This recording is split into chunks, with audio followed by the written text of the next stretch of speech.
जय श्री राम दोस्तों। आज के इस वीडियो में हम बात करेंगे हमारे सबसे बड़े तीर्थ स्थलों में से एक काशी विश्वनाथ के रहस्य के बारे में। 12 ज्योतिर्लिंगों में से एक ज्योतिर्लिंग काशी में है, जिसे बाबा विश्वनाथ कहते हैं। काशी को बनारस और वाराणसी भी कहते हैं, जिन्हें सप्तपुरियों में शामिल किया गया है। दो नदियों वरुणा और असी के मध्य बसे होने के कारण इनका नाम वाराणसी पड़ा। तो आइए जानते हैं इस तीर्थ के बारे में अद्भुत बातें। पहला, शिव के त्रिशूल पर बसी काशी। गंगा किनारे बसी काशी नगरी भगवान शिव के त्रिशूल की नोक पर बसी है, जहाँ 12 ज्योतिर्लिंगों में से एक काशी विश्वनाथ विराजमान है। पति पावनी भागीरथी गंगा के तट पर धनुष्कारी बसी हुई यह काशी नगरी वास्तव में पाप नाशिनी है। भगवान शंकर को यह गद्दी अत्यंत प्रिय है, इसलिए उन्होंने इसे अपनी राजधानी एवं अपना नाम काशीनाथ रखा। दूसरा, विष्णु की पुरी। पुराणों के अनुसार यह पहले भगवान विष्णु की पुरी थी, जहाँ श्रीहरि के आनंद अश्रु गिरे थे। वहाँ बिंदु सरोवर बन गया था। प्रभु यहाँ बिंदु माधव के नाम से प्रतिष्ठित हुए। महादेव को काशी इतनी अच्छी लगी कि उन्होंने इस पावन पुरी को विष्णु जी से अपने नित्य आवास के लिए मांग लिया। तब से काशी उनका निवास स्थान बन गई। तीसरा, ध्वस्त कर दिया था यहाँ का मंदिर। चीनी यात्री वेन सांग के अनुसार उसके समय में काशी में 100 मंदिर थे, किंतु मुस्लिम आक्रमणकारियों ने सभी मंदिर ध्वस्त कर मस्जिदों का निर्माण किया। ईसा पूर्व 11वीं सदी में राजा हरिश्चंद्र ने जिस काशी विश्वनाथ मंदिर का जीर्णोद्धार करवाया था, उसका सम्राट विक्रमादित्य ने जीर्णोद्धार करवाया था। उसे ही 1194 में मोहम्मद गौरी ने लूटने के बाद तुड़वा दिया था। इसे फिर से बनाया गया, लेकिन एक बार फिर से सन 1447 में जौनपुर के सुल्तान महमूद शाह द्वारा तोड़ दिया गया। पुनः सन 1585 में राजा टोडरमल की सहायता से पंडित नारायण भट्ट द्वारा इस स्थान पर फिर से एक भव्य मंदिर का निर्माण किया गया।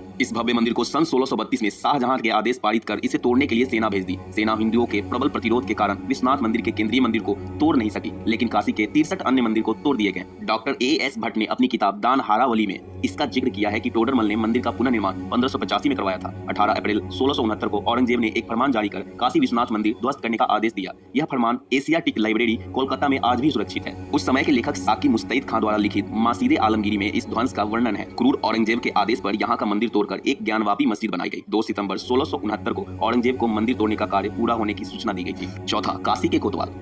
भैरव शिव के गण और पार्वती के अनुचर माने जाते हैं। हिंदू देवताओं में भैरव का बहुत ही महत्व है। इन्हें काशी का कोतवाल कहा जाता है। काशी विश्वनाथ में दर्शन के पहले भैरव के दर्शन करना होता है, तभी दर्शन का महत्व माना जाता है। पांचवां, काशी में मिलता है मोक्ष। काशी में मनुष्य के देहावसान पर स्वयं महादेव उसे मुक्तिदायक तारक मंत्र का उपदेश करते हैं। इसीलिए अधिकतर लोग यहाँ काशी में अपने जीवन का अंतिम वक्त बिताने के लिए आते हैं और मरने तक यहीं रहते हैं। शास्त्र मतानुसार जब मनुष्य की मृत्यु हो जाती है तो मोक्ष हेतु मृतक की अस्थियां यहीं पर गंगा में विसर्जित की जाती है। छठा, भारत का सबसे प्राचीन शहर Kashi. Egypt, Baghdad, Tehran, Mecca, Rome, Athens, यरूशलेम, बाइब्लोस, जेरिको, मोहनजोदारो, हड़प्पा, लोनान, मोसुल आदि नगरों की दुनिया के प्राचीन नगरों में गिनी जाती है। लेकिन पौराणिक और ऐतिहासिक तथ्यों के अनुसार दुनिया का सबसे प्राचीन शहर वाराणसी है। विश्व के सर्वाधिक प्राचीन ग्रंथ ऋग्वेद में काशी का उल्लेख मिलता है। इसका उल्लेख महाभारत और उपनिषद में भी किया गया है। अब आप इसी से अंदाजा लगा सकते हैं कि यह नगरी हजारों लाखों साल पुराना है। सातवां, महात्मा और संतों की नगरी। तुलसीदास जी ने यहीं बैठकर रामचरितमानस की रचना की। इस तरह काशी की कई महात्मा और संतों की पुण्य स्थली है। आठवां, संगीत घरानों की नगरी। वाराणसी के घरानों की हिंदुस्तानी संगीत में अपनी ही शैली है। सन 1194 में शहाबुद्दीन गौरी ने इस नगर को लूटा और क्षति पहुंचाई। मुगल काल में इसका नाम बदलकर मुहम्मदाबाद रखा गया। बाद में इसे अवध दरबार के प्रत्यक्ष नियंत्रण में रखा गया।